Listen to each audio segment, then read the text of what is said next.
Alors bonjour, voici comment on fait pour faire du travail sur le super cyberprofesseur. Vous allez sur cyberprofesseur.com, ce que je vous ai envoyé comme lien. Ensuite, vous allez voir les petites vidéos pour apprendre les règles. Vous pouvez aussi aller lire la règle et ensuite faire les exercices de révision.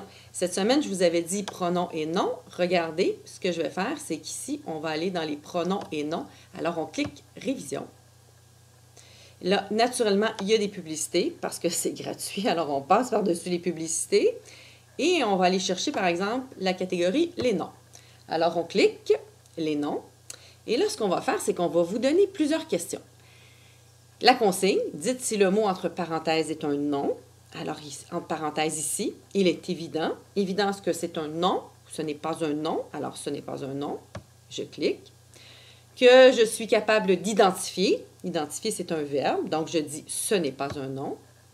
Les noms, nom, ben, c'est un nom. Dans les phrases, phrase, c'est un nom, mais je vais faire une erreur là, pour voir ce qu'on nous dit, parce que depuis le début, on nous met ça en vert, on nous dit « bonne réponse ». Là, cette fois-ci, je vais faire une erreur. Je vais dire que phrase, ce n'est pas un nom. Oups!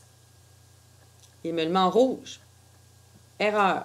Si je veux comprendre pourquoi j'ai une erreur, j'ai la possibilité d'aller voir la règle plus bas. Je clique, je vais voir la règle et ensuite, je reviens.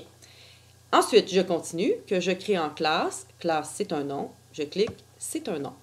Ensuite, on me dit « question suivante ». Alors, je fais « question suivante ». Et je poursuis. Je lis la consigne, dites si le mot entre parenthèses est un nom. Le nom, ben, c'est un nom. Est un mot. Mot, c'est un nom. Qui sert à désigner les êtres. Être, c'est un nom ou pas un nom? Ben, je vais dire ce n'est pas un nom. Oups, j'ai fait une erreur. Erreur. Ensuite, je peux aller voir la règle et on m'explique pourquoi est-ce que être est un nom finalement. Les choses, c'est un nom. Les idées, c'est un nom. Et là, on me dit, question suivante. Et j'arrive à la question 3. Alors, je fais les questions, l'une après l'autre, les unes après les autres, pardon, les unes après les autres. Et ensuite, ben, j'ai un résultat. Vous n'avez pas à m'envoyer le résultat. Ce que je veux, c'est que vous pratiquiez avant de faire la production écrite. Voilà, c'est simple comme ça. Amusez-vous. Merci, bonne journée.